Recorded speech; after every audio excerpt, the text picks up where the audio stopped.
저희들이 계속 한나의 이야기에 대해서 함께 나누고 있습니다. 한나의 이야기가 꽤 길게 기록되어 있습니다. 사무엘 1장도 굉장히 좀 길게 한나의 이야기가 기록되어 있는데 다음 주에 함께 나눌 2장도 한나의 이야기가 계속됩니다.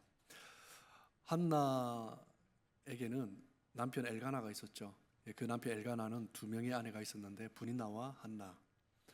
한나는 자식이 없는데 무자한데 브닌나가 자식이 있었어요.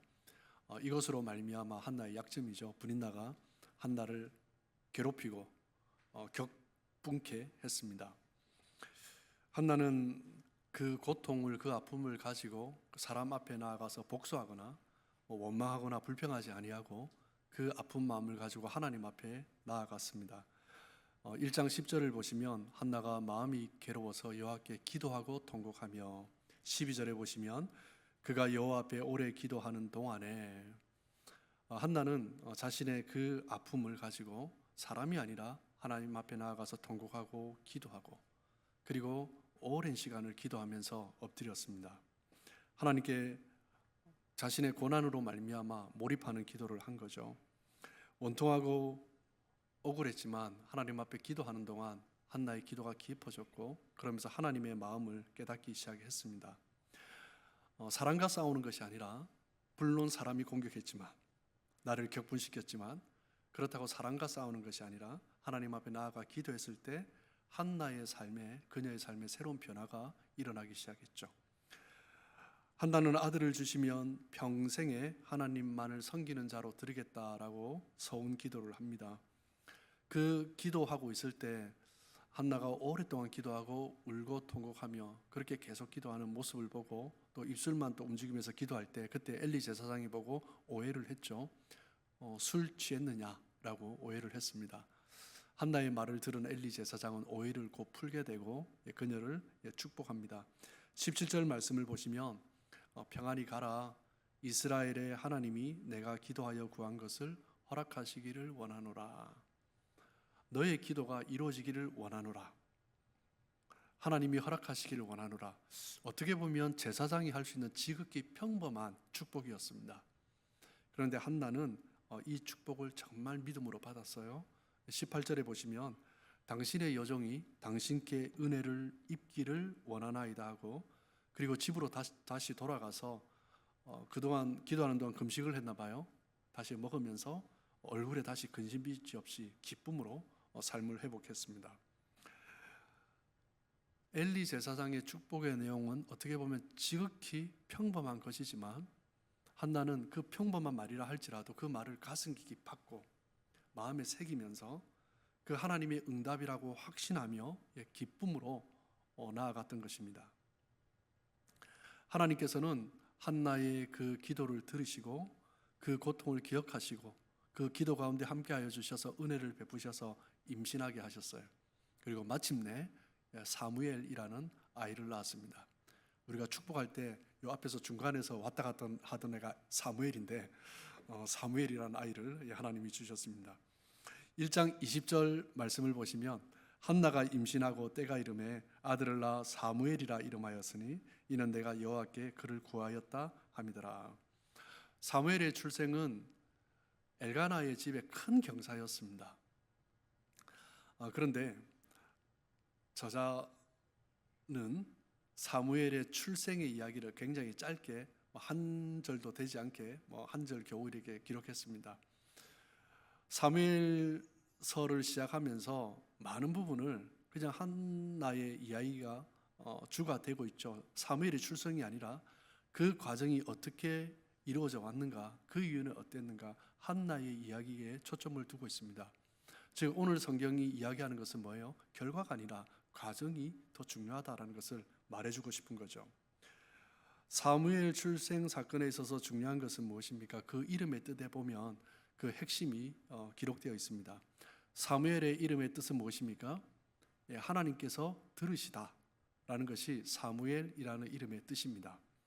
하나님 앞에 구했더니 하나님께서 들으시고 주셨다라는 거죠. 1장 27절 말씀을 보시면 아이를 위하여 내가 기도하였더니 내가 구하여 기도한 바를 하나님께서 들으시고 나에게 허락해 주셨다라는 것입니다. 하나님은 사무엘이라는 선물을 한나에게 주신 것입니다. 그 사무엘을 낳았을 때 얼마나 기뻤을까요? 너무나 소중한 아들이었습니다. 한나는 사무엘을 얻기 전에 하나님 앞에 드렸던 기도, 그 소원을 잊지 않았습니다. 이 본문 이후에 보면 사무엘 출생 이후에 21절에서 28절까지의 내용을 보면 한나가 어떻게 하나님 앞에 드렸던 소원을 실행했는가, 이행했는가, 그것에 대해서 초점을 맞추고 있습니다. 이스라엘 백성들은 해마다 연말이 되면 하나님 앞에 한 해를 감사함으로 나아가는 매년제를 드렸습니다.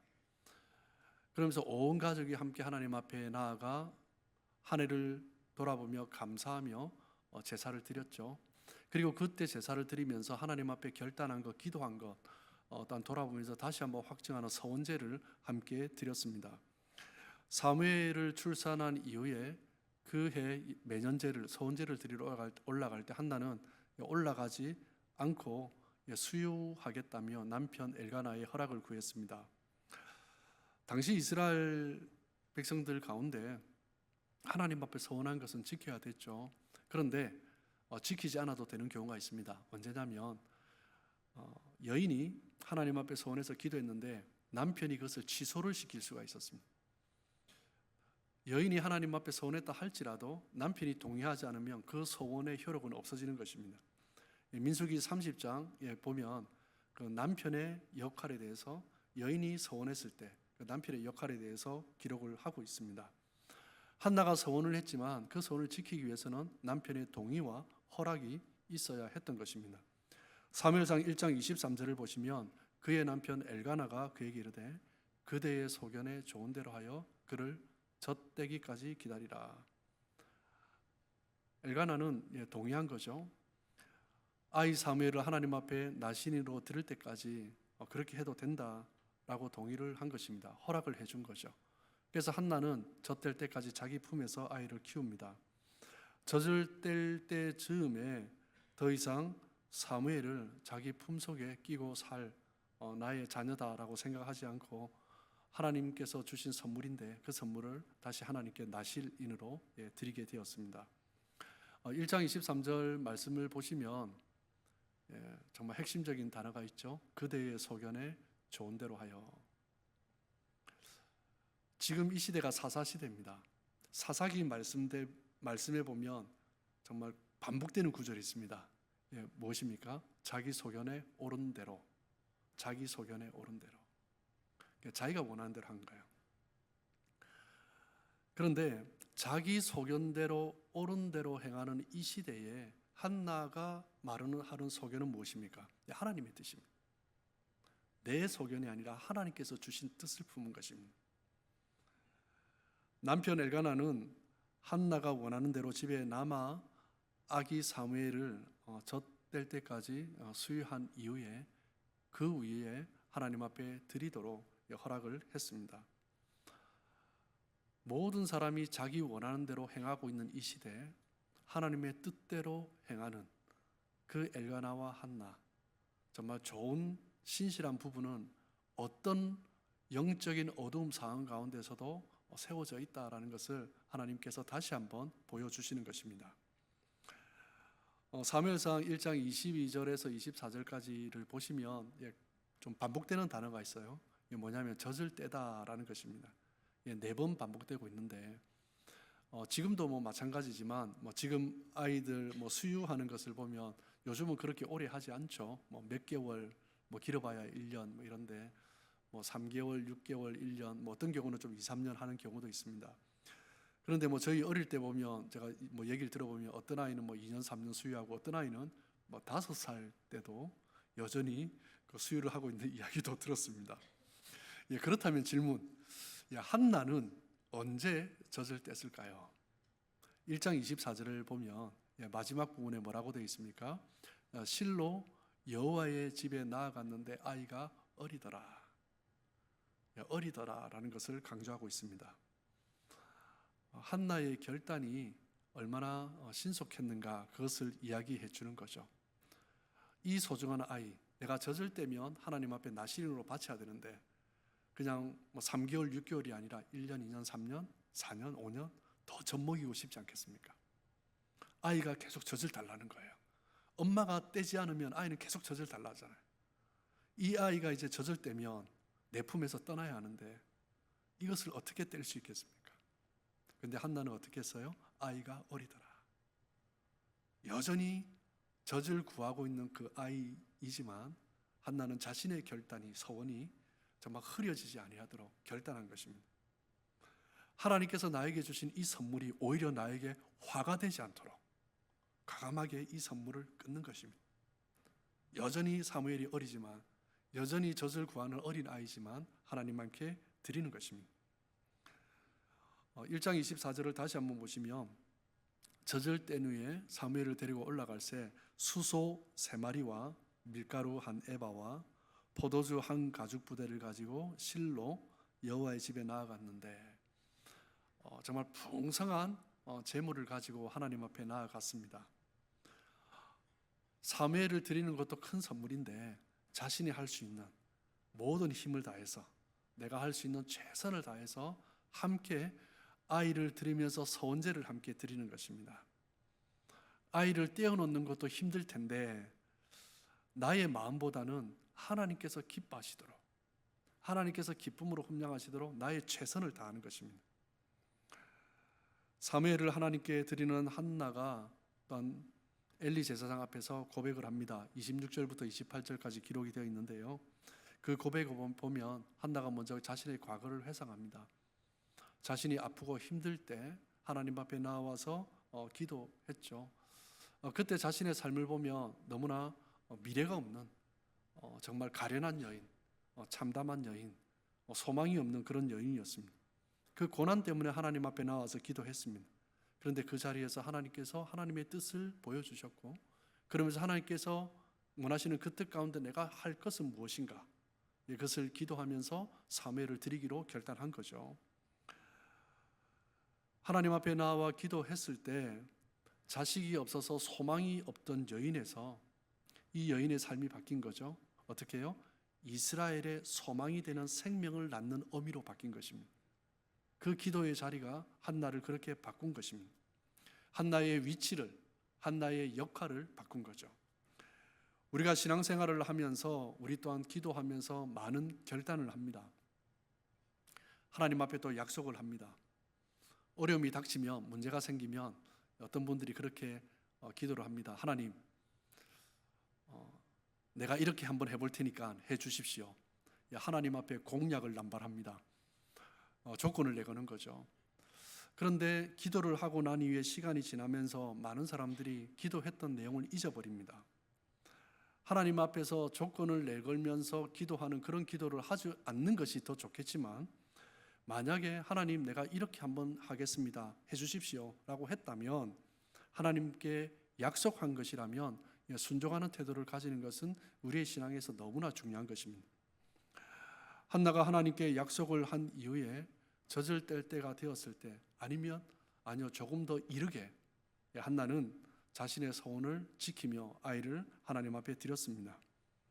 사무엘이라는 아이는 한 가정의 아이가 아니라, 한 여인의 아이가 아니라 새로운 이스라엘을 열어가실 하나님의 계획이 담긴 아이였다라는 확신 때문에 이 아이를 드릴 수 있었던 거죠. 사무엘은 성전에서 자라면서 엘리 제사장으로부터 너의 어머니가 기도할 때 나는 술 취한 줄 알았다, 이런 얘기 안 들었겠습니까? 예, 들었겠죠. 그리고 네가 언제 왔는지 그 이야기를, 너희 어머니가 정말 젖을 겨우 뗄만 할 때 그때 데리고 왔다. 하나님은 한나의 부림을 통하여서 새로운 일들을 이루어 가신 거죠. 그 가운데 한나가 너무나 귀하게 쓰임 받았습니다. 절기 때마다 하나님의 성전에 올라왔을 때 한나가 또 사무엘을 만났겠죠. 그러면서 자신의 기도와 응답, 하나님의 계획, 하나님의 마음, 너를 통해서 일하실 하나님, 그 이야기를 숱하게 들었을 것입니다. 한나는 부림을 통해서 어려움, 고통이 있었지만 그 한나의 부림을 통해서 생명력을 잃어버리고 영적 재생산이 일어나지 않고 있는 그 이스라엘의 영적인 어둠, 그것을 하나님께서 보여주신 것입니다. 그리고 하나님은 사무엘의 출생을 통하여서 그 시대의 영적 어둠 속에서 새로운 생명의 빛이 그 동을 트고 어둠을 깨고 새로운 시작을 알려주시는 그 도구로 일단 사무엘을 사용하신 것입니다.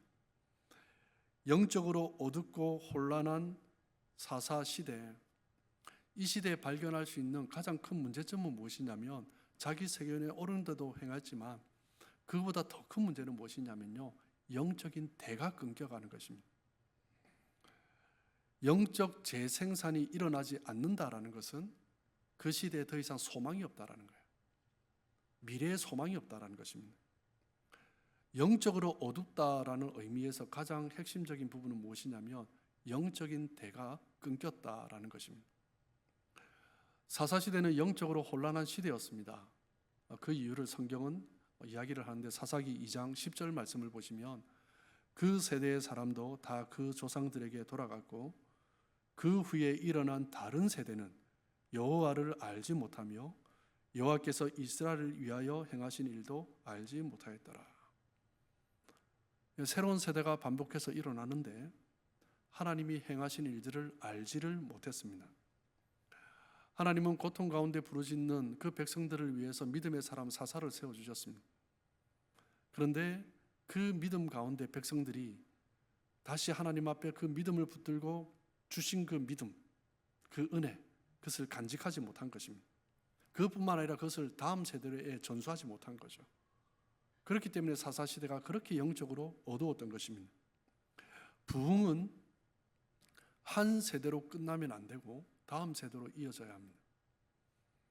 한국교회는 너무나 큰 축복이죠. 전 세계 유례가 없는 큰 부흥을 경험했고 정말 한국교회뿐만 아니라 정말 전 세계적으로 디아스포라가 흩어지면서 이민사회 곳곳에 그리고 많은 선교사님들 열방 가운데 한국교회가 너무나 크게 쓰임받았습니다. 그런데 한국교회의 연약한 부분이 있습니다. 가장 연약한 부분이 무엇이냐면 하나님께서 주신 그 신앙을 다음 세대에 제대로 전수하지 못한 거예요.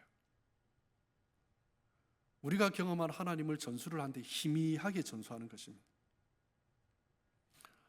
그렇기 때문에 서구권의 그 수많은 교회들의 역사를 보아도 한국 교회만큼 이렇게 급속하게 외적으로 또 내적으로도 부흥을 했죠.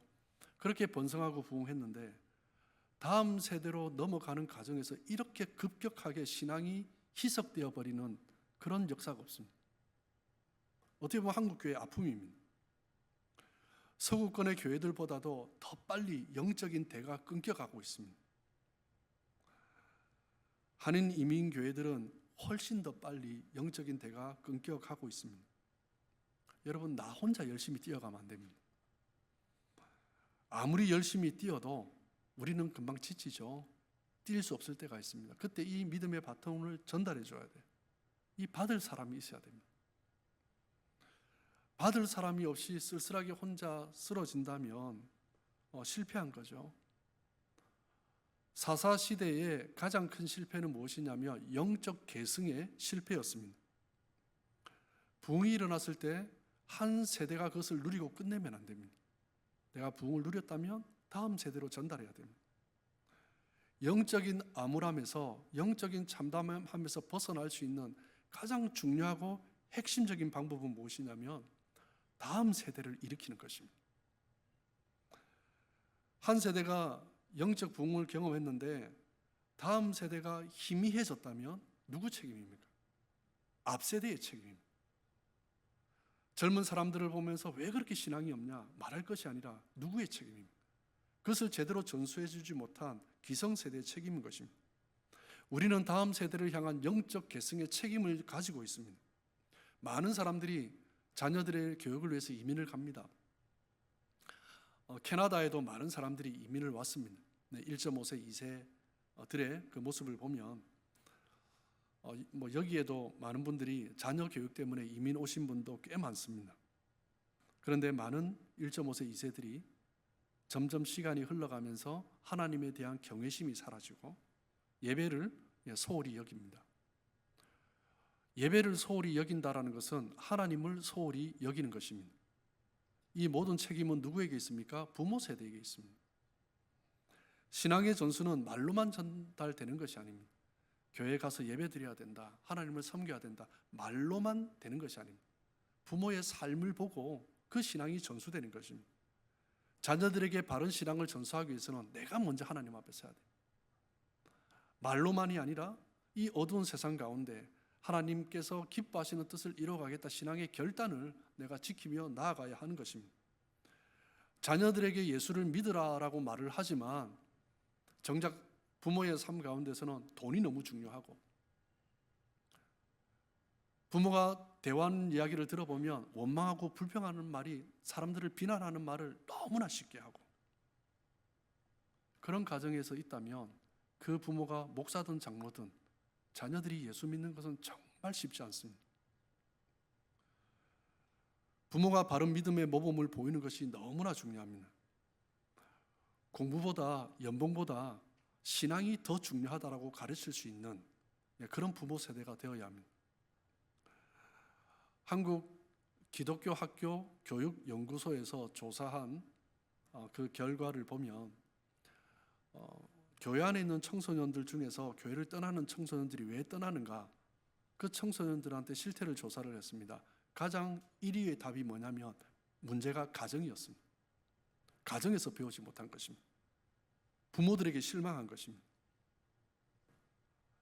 교회에서는 열심히 신앙생활하는데 집에는 엉망인 것입니다. 그러니까 자녀들이 교회를 가지 않는 것입니다.